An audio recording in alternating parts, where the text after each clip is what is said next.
Ladies and gentlemen, welcome back to the channel. In today's episode, we're diving into the leg model problem in FPS games, breaking down Call of Duty Mobile's core movement system, exposing its flaws, and exploring what could be improved in the future. Exploring the leg model issue in FPS games. This program takes a deep dive into the leg model issue in FPS games. We analyze the foundational animation framework of Codm, break down where it falls short, and explore what the future could look like. Components of game experience: gameplay, balance, immersion, sense of presence. When these four elements combine, they define the complete game experience. A stronger foundational system doesn't just improve visuals, it deepens immersion and allows players to fully focus on gameplay itself. As FPS games enter a new technological growth phase in the 2020s, advancements in hardware and game engines push developers to refine immersion at an unprecedented level. Before this shift, Codm barely invested in these technologies. It wasn't until Warzone Mobile appeared that Codm felt real pressure for the first time. The gap between the two games' movement frameworks became impossible to ignore. Discussions around leg models have never stopped in the community, but behind this seemingly simple request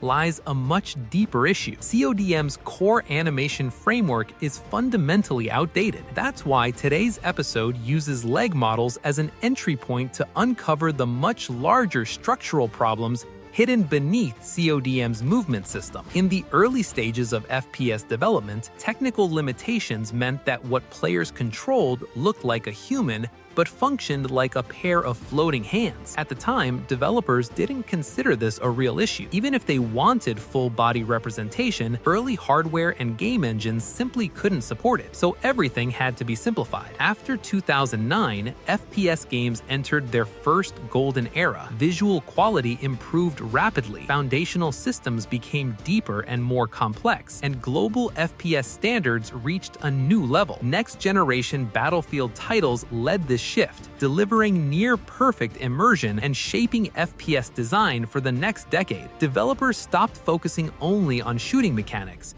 and started building believable worlds. One of the most impactful immersion features was incredibly simple. You could see your own legs. That one detail made players feel like they were controlling a living character, not just a floating camera. Combined with heavy weapon handling and realistic feedback, these games became timeless classics. Even today, players still technically control a camera, but the real challenge for developers is making that camera feel like a human body. That's where the real craftsmanship lies. After closely studying leg model implementations, one thing becomes clear: they rely on a complete and extremely complex logic system. Let's take COD HQ as an example. If you sprint and suddenly change direction, you'll notice the leg trajectory shift independently. During rapid camera movement, you might even catch impossible moments. A mysterious third arm, sometimes appearing on both sides. No matter how you rotate or adjust posture, the arms remain twisted, unnatural. So what's actually happening? The most realistic explanation is this: the legs you see aren't actually yours. The camera is likely placed near the character's neckline or jawline, which explains why the head is never visible. Behind that camera exists a hidden character model, locked into a fixed posture.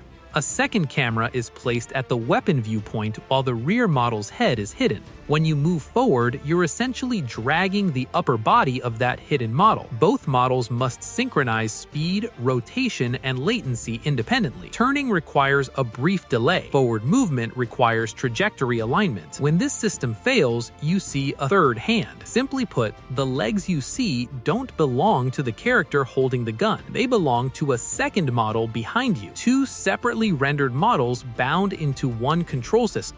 That level of complexity makes visual errors unavoidable.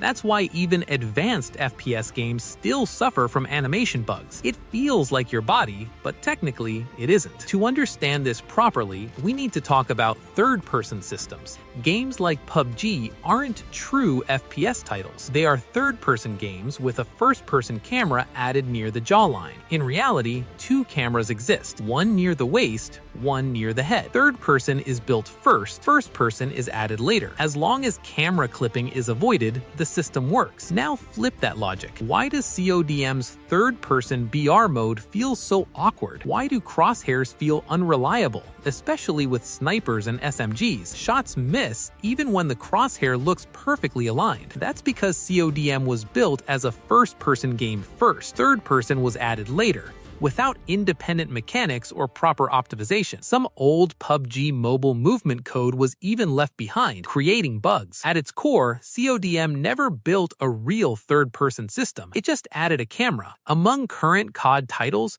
Modern Warfare Zombies stands out. It offers a genuinely independent perspective system. You can switch views freely, but notice how it's implemented. It's a settings option. That means perspective selection is a full gameplay mechanic, not a simple camera toggle. This also explains why PUBG's first-person view feels different from Escape from Tarkov.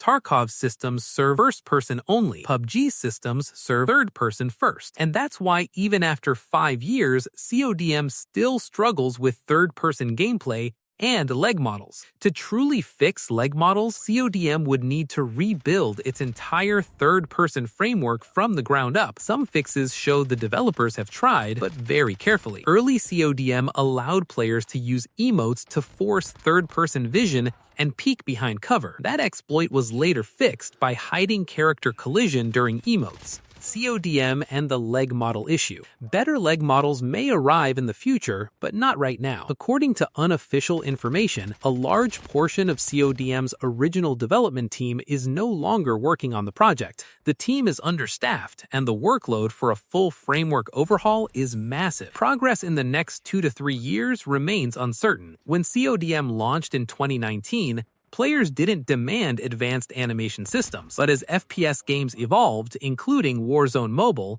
the gap became impossible to ignore. With CODM's HD emulator now available, these outdated systems feel even worse on larger screens. If leg models ever arrive in CODM, they must meet top-tier industry standards. Right now, the best implementation belongs to Arena Breakout. It supports advanced prone perspectives, side-holding angles, and full directional movement while prone. Turn 180 degrees, you see your legs. Move backward, your legs respond naturally. That's real immersion. Future titles like COD 21 will support full directional movement across all stances. At that point, leg models will no longer be a technical fantasy. My stance is simple. CODM can attempt leg models in the future, but only under 2 conditions. First, extensive testing on test servers. Second, proper optimization and adaptation.